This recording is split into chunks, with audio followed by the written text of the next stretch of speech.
Hey guys, welcome back to Is Your Six Covered, and we're back on the first aid kick. We're doing the second video of a series, and this is how to take a pulse.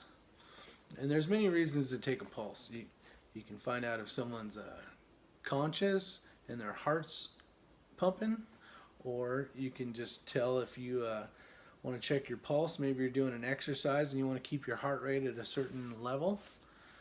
So it all depends, but there's four different ways you can find a pulse. So you have your carotid artery, which is right here. So basically your jugular's here. You press on either side, it's on both sides. Okay, so that's that. You got your radial pulse, which is the inside of your wrist right here. You search around by the bone. Don't push too hard or you may close it off and not be able to feel it. You have your femoral artery, which is down here, which is basically the inside here. And then you have your brachial artery, which is right here. So that is the four ways. Here, here, down there, and right here. Alright, so reasons to want to know somebody's pulse or your own pulse is, say you see a person that's down, they're not feeling good, whatever the case is, or maybe they're unable to respond to you, but you can tell they're breathing and everything, but you want to know how bad off they are.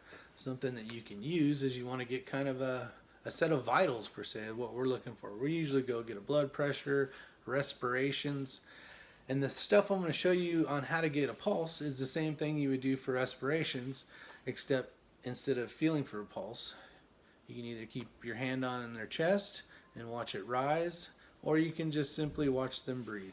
Listen to them breathe.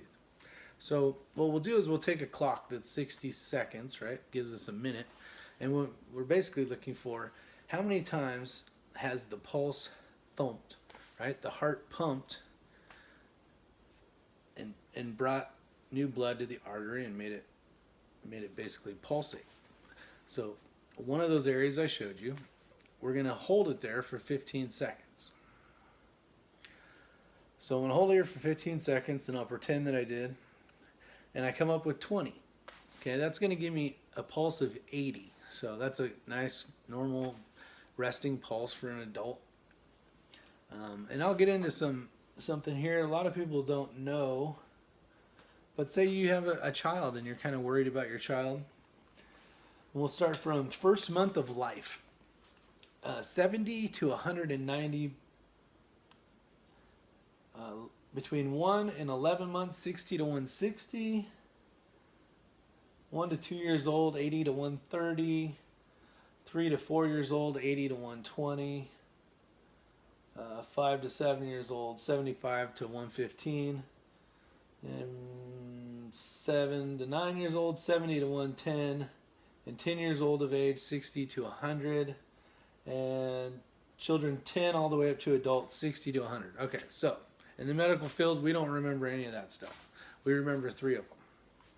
So basically, as an adult, you're basically looking at anything at 60 to 80 is a normal resting heart rate for an adult.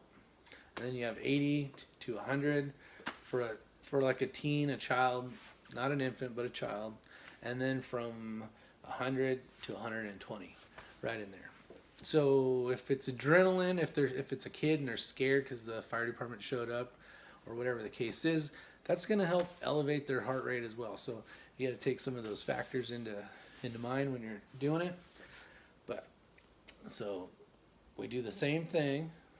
We look on our clock. We can do it for 15 seconds, 30 seconds, or the full 60 seconds to get our time. But basically what we're looking for is 1 minute of time, and then you'll have that number. Now it's the same thing for respirations. So you'll do that again for 15 seconds, and now you have their respirations and their pulse. So hopefully that helps. I'm trying to stay under 5 minutes. So you guys take care, like, share, and subscribe. See you on the next one, and I hope these videos helped you out. And if they did, share them with your friends. I definitely appreciate it. And if you're not a subscriber yet, please do. I'll talk to you later.